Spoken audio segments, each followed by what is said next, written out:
We are now witnessing the worst foreign policy disaster in half a century. This debacle in Afghanistan isn't because we decided to withdraw. We all know we couldn't stay there forever. It's because the Biden administration had a terrible plan, and it isn't because American intelligence got it wrong. It's because the Biden administration ignored clear warnings that their plan would lead to disaster.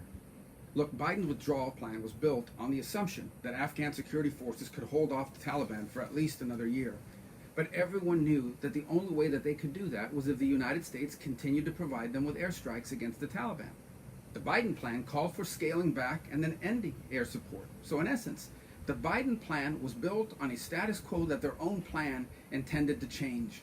The intelligence agencies and senators from both parties told them that this was going to be a disaster. But they dismissed and they ignored everyone because they are the experts. They are smarter and they know more than anyone else. And then when things began to unravel exactly as they were warned that they would, they ignored everyone. As airstrikes wound down, the Taliban started massing fighters again. First, we saw as few as 25 Taliban fighters could get an entire Afghan outpost to surrender. Then we saw Taliban begin to mass thousands of fighters to surround major cities. Then, no longer worried about airstrikes, we saw the Taliban methodically begin to cut off Kabul from the rest of the country. And then isolated, running out of fuel, and with no way to mount a real defense, Afghan security forces abandoned posts, Afghan leaders fled the country, the Taliban marched right into Kabul without any resistance, and we are now witnessing horrific scenes of tragedy and chaos. And what lies ahead is even more dangerous for America. Al-Qaeda plans to come back to Afghanistan, to rebuild, and to threaten us once again. And the Biden administration doesn't have a credible plan to keep that from happening. So you want to know what we're facing now and why this is a catastrophe? It's all because incompetent and arrogant people in the Biden administration came up with a stupid plan. They wouldn't listen to everyone who warned them about how stupid it was, and then when it began to fall apart, they refused and they failed to adjust. I'm Congressman Ronnie Jackson. I'm here at the United States Capitol. This is where every member of Congress needs to be in a time of national crisis like we're in right now. I asked Nancy Pelosi, please reconvene Congress, get us back here. We need information about what's going on in Afghanistan. President Biden has failed this country miserably. We are in an intense national security crisis overseas.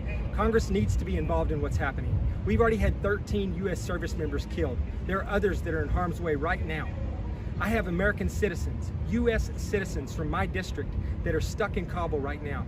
They have tried numerous times to make it through the checkpoints and get to the gate. They've been at the airport, and the United States State Department has done absolutely nothing to help them. They went this last time at 5 a.m. Kabul time this morning to try one last time to get out. The 15-year-old son was beaten. The mother had a gun put to her head. The Taliban told her that they did not care who she was and they didn't care about her passport. If she came back, they would kill her. This is a travesty. This is not the United States of America that I fought for 29 years to defend. What is going on?